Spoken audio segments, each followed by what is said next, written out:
Hello everyone, welcome to my YouTube channel. Today in this video, we will try to understand the sources of the Constitution of India.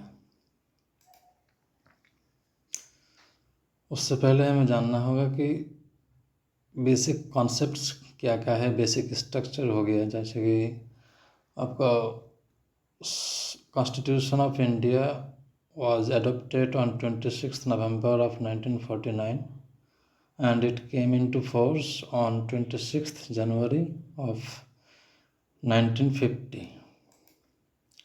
कुछ और है, जैसे कि original structure कैसा था constitution का। तो अगर हम देखें कि ओरिजिनल कॉन्स्टिट्यूशन में 395 आर्टिकल्स था, 22 पार्ट्स था, 8 शेड्यूल्स था।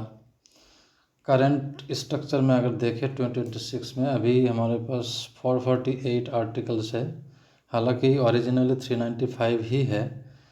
और उसके बाद 25 पार्ट्स है, 12 शेड्यूल्स है।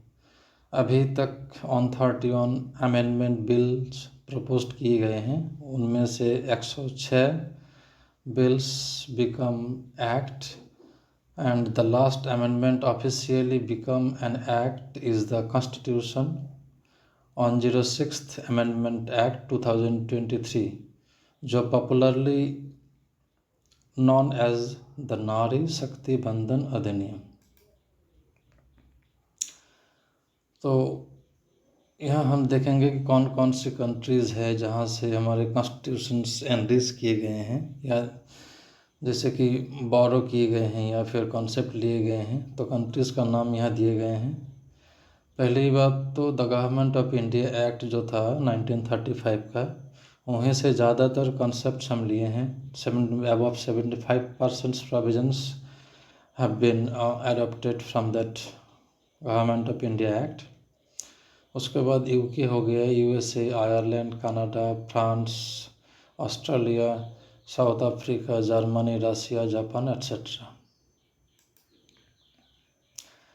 तो पहले देखेंगे कि the government of India act how enriched our present constitutions.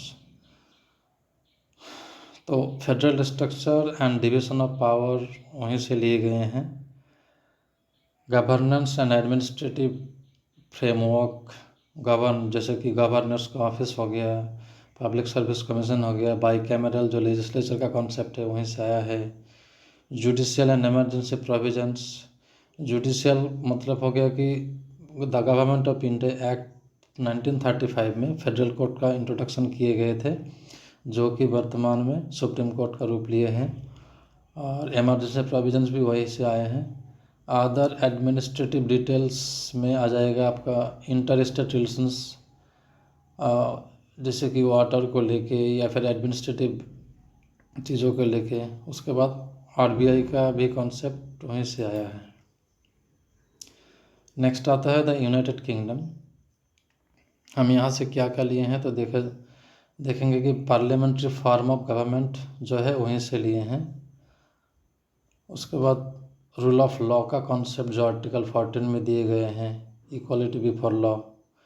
Rates का कॉन्सेप्ट वहीं से लिए हैं। सिंगल सिटीजनशिप, स्पीकर का पोजीशन या फिर इंस्टीट्यूशन हो गया उनका, या फिर उनका रोल क्या होगा। उसके बाद law making powers, all this things have been taken from the constitution of United Kingdom. United States of America से क्या क्या लिए हैं तो देखा जाएगा, यहाँ प्रियम्बल का कॉन्सेप्ट वहाँ से आया है। फंडामेंटल राइट्स जो बिल ऑफ राइट्स के नाम से मशहूर है।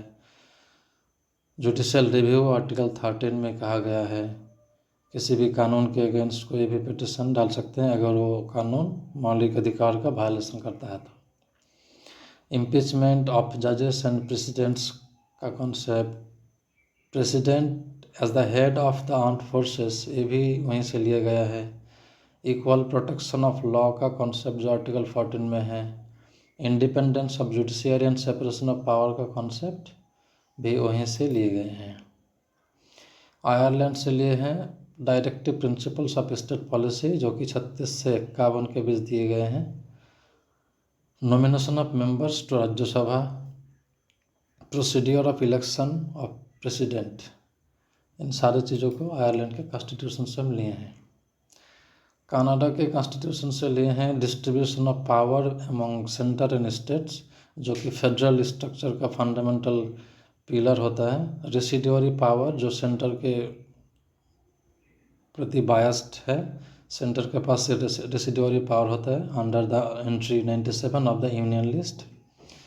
और क्वासी फेडरल स्ट्रक्चर, हमारा जो कॉन्स्टिट्यूशन है वो रिजिडली या फिर स्ट्रिक्टली फेडरल नहीं है। और constitution is having the feature with centralising tendency, centre के पास ज़्यादा झुकाव है। फ्रांस से लिए हैं the concept of republic, liberty, fraternity and equality in the preamble. Preamble में जो इन सारे शब्दों का एडॉप्शन किए गए हैं, तो इन्हीं से आइडिया लिए गए हैं। ऑस्ट्रेलिया से आया है freedom of trade and commerce, जो कि 301 से लेके 307 के बीच किए गए हैं। इंटर-स्टेट जो ट्रेड एंड बिजनेस होगा throughout the country, interstate business, सारी चीज़ों को यहीं पर आता है। उसके बाद power of parliament to legislate implementing international treaties, जो इंटरनेशनल ट्रीटीज़ होते हैं उनको लेजिस्लेशन के रूप में कन्वर्ट करने का जो पावर है वो पार्लियामेंट के पास है, स्टेट के पास नहीं है। कॉन्करेंट लिस्ट का कॉन्सेप्ट भी वहीं से आया है। साउथ अफ्रीका से लिए हैं procedure of amendment of the constitution. Amendment of the constitution का प्रोसीड्योर जो है वो 3 तरीके के हम देख पाएंगे कॉन्स्टिट्यूशन में। पहला तो सिंपल मेजॉरिटी से होता है, जो अबव 55% प्रेजेंट एंड वोटिंग से हो जाता है कुछ कुछ प्रोविज़न। सेकंड आता है आपका 2/3 मेजॉरिटी प्रेजेंट एंड वोटिंग। उसके बाद लास्ट वन जो है 2/3 majority plus consent of half of the states of this country. जैसे कि मान लीजिए कि प्रेसिडेंट का अगर इलेक्शन का प्रोसीड्योर चेंज करना हो या फिर अमेंड करना हो, तो उसके लिए वो लास्ट वाला एकदम रिजिड वाला प्रोसीड्योर आपको फॉलो करना पड़ेगा। नेक्स्ट आता है इलेक्शन ऑफ राज्यसभा मेंबर्स, इसको भी यहाँ से लिए गए हैं। नेक्स्ट आता है Germany, the concept of emergency power to be vested with centre. Emergency power हमेशा प्रेसिडेंट के पास रहता है, जो कि कैबिनेट ऑफ मिनिस्टर्स के कंसल्टेशन में काम करते हैं। इसीलिए यहाँ कहा गया है the concept of emergency power to be vested with centre. और suspension of fundamental rights and emergency will be in operation. Emergency के दौरान ज़्यादातर fundamental rights become suspended automatically. Next Russia से फंडामेंटल ड्यूटीज़ का कॉन्सेप्ट लिए हैं। और preamble में कुछ शब्द है जो जैसे कि social, economic and political justice, तो वहीं से लिए हैं। जापान से हम प्रोसीड्योर एस्टेब्लिश्ड बाय लॉ का कॉन्सेप्ट लिए हैं। यहाँ बहुत समय यूएसए का जो ड्यू प्रोसेस ऑफ लॉ है उससे हम रिजेंबल करते हैं। और ये प्रोसीड्योर एस्टेब्लिश्ड बाय लॉ का concept under article 21 it has been given. आज के लिए बस इतना ही, मिलते हैं नेक्स्ट वीडियो में। Thank you.